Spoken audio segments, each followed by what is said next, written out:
Hey guys, what's up? It's Jake, and today I'm here to talk about base building in DayZ Standalone.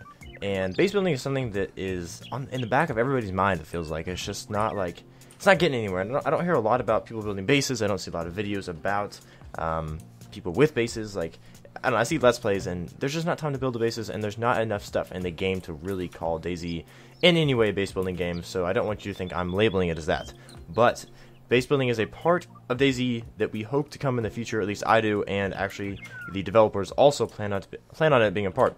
So this actually comes straight from Brian Hicks. This information does. So I want to give some credit to Pit Stop Head before I go ahead and start with this information.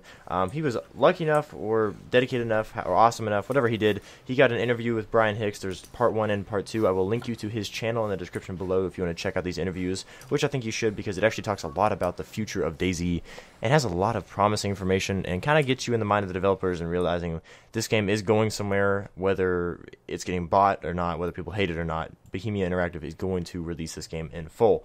In fact, the beta is coming out soon, as many of you already know. Anyways, on to base building and what Brian Hicks has to say about it. So, overall, he gave some good views on what he thinks about it. Like, for instance, he doesn't want it to look like the Epoch mod, which, or like Rust even.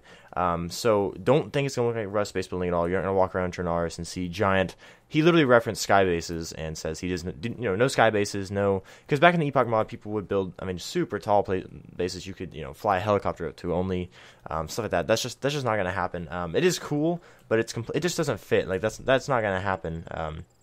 In an apocalyptic world, and he doesn't want it to look unrealistic or unattractive. I mean, as cool as they were not very attractive. The bases should pull you into the immersion versus pulling you out of it. So you don't want to be going through the woods, all beautiful. There's some wolves, there's some deer. Ow, I'm getting attacked by a wolf. Just kidding. You're immersed in the reality of DayZ or the world, whatever. And then all of a sudden, some crazy looking base that doesn't fit. Yeah. So he wants them to look real. So another part is the game will be modular. So of course, if people modding the game want to make these things possible, that's fine. There could be an Epoch mod for DayZ Standalone. I'm just saying stuff like that can happen. It's just the actual base game will not have that. But some things that will be specifically referenced are guard towers, which we've actually seen some renders of or pictures of, and I can actually put some on screen currently. They also want to have, this is kind of like the real stuff coming to base building, which they want to have improvised walls and improvised fortifications. So I'm assuming this is kind of like Hesco barriers, which he references later, and I'll have a picture of what a Hesco barrier is on now. I don't know if there's going to be other types of improvised walls and barriers. I'm guessing there is, depending on what items you use. He specifically references, building different tiers of fortifications in base building. For instance, at least Brian seems to really like the idea of you build a campfire, and then you can add wood to it, and it starts to look larger. Then you can build an oven, and you build up your fire into an entire way of cooking, and just it gets larger. You get a stove, it gets larger, and I think he wants the same thing to apply to basically all aspects of base building. So like I said, walls and fortifications. The coolest thing that I really didn't know a lot about and still don't is they want to have an electricity system, and it's actually it's planned. It's according to him, it's going to happen. So, for instance, you could have a generator and then have construction lights. I'll have a picture of what construction lights mean, around your base, which, as much attention as that would draw a lot of attention, but I guess if you're in the middle of the woods, maybe you don't care, or maybe you just have a lot of stuff and you think you're a BA and you can defend your base. I don't know. So yeah, these construction lights, they're just big, bright lights on a pole. You'll see them on the side of the road sometimes if a, construction crew, hint construction lights, is working on something at night when it's dark, because at night it's usually dark. So yeah, anyways, they want to have stashes and craftable containers. So I believe the stashes are going to be similar to what Rust has, in a way you can if you don't know what Rust has, you build a box that can hold a small amount of items, and then you can use a shovel, and in DayZ at least I assume you'll use a shovel to bury the item under the ground on that specific server, and then if you go back to that spot, hypothetically, only you would know where you buried that, and the stash would be only you're able to access it, unless some guy runs around with a shovel and is just digging up ground hoping to find a stash. Very unlikely, but I'm just saying. So that's how that would work, which is pretty cool. And craftable containers, I'm trying to understand what that means. I think it means like chests, basically, not just like craftable. Like currently, there's like protector boxes, or I think that's what they're called, protector cases you can put in your backpack to where if you get shot, the case can get ruined, but the items inside will still be whatever condition they were previously. So I'm assuming though this means not those because you can already craft backpacks. I think they mean like. Yeah, containers as in like placeable. So you place it on the ground, it can hold items such as like a barrel would do. As you can see in the video here, there's been some places where like I set the barrel down, you put items in it. I assume most of you have used barrels, but if not, now you've seen kind of how to use them. Yeah, so I don't know, I think that's really cool. He said a modular base building approach, it needs to be believable within the world, these are quotes from him, and not just combine two items. You know, there should be multiple tiers. That is words from Brian Hicks himself. Yeah, it needs to belong like needs to look like it belongs in Chernarus/DayZ.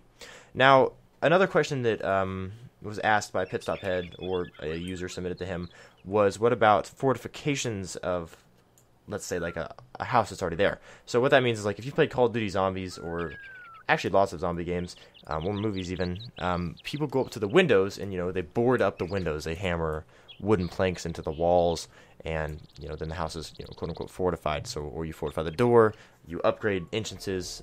Yeah, and basically he didn't give a yes or no to this, except that in his mind, and this is a quote from him, he says, "Why not use an existing building?"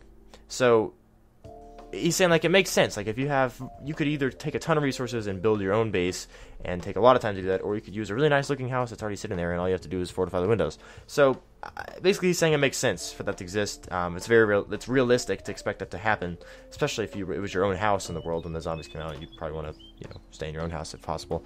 So I say that would definitely be coming. I see like putting in actual bases as more of a challenge than just fortifying windows. I mean, I'm no developer, but to me, I feel like that'd be an even easier thing to implement. Now, personally, I think they know it won't get used much, because if you have a house in the middle of, let's say, Cherno or Electro, everybody's going to be running past your house, and I'm guessing with enough axes or punches to the door or whatever it takes, you can break it down. So they probably know not a lot of people are going to use it. Maybe it's temporary. I don't really know if you have a horde of zombies outside your house. So yeah. So that's basically the update for, at this point in the year of 2017. We're a little over halfway through, I believe. If not, then I sound stupid right now, but we're about halfway through 2017. And that's about as much information as we've got, but it's pretty good, and it all came from what Brian Hicks has said in this video and a little bit previously about the watchtowers. And there's been some pictures of like generators and stuff kind of floating around the internet. So let me know what you guys think about base building. Let me know if you're excited, if you plan on ever building a base, or if you just like to roam around the world and be a lone wolf who doesn't just sleeps in the trees. I don't know, personally I think they need to add beds, and not because you can sleep in them, just because if you're having a base, you can't just lay on the freaking piney ground. There's so many pine trees, I think that'd hurt. So yeah, like I said, let me know what you think. Drop a like if you liked the video, drop a dislike if you think the video is bad, but make sure to let me know why in the comment section down below, or just let me know why you liked the video, or give me any thoughts. That comment section is really handy, and I happen to read every single comment.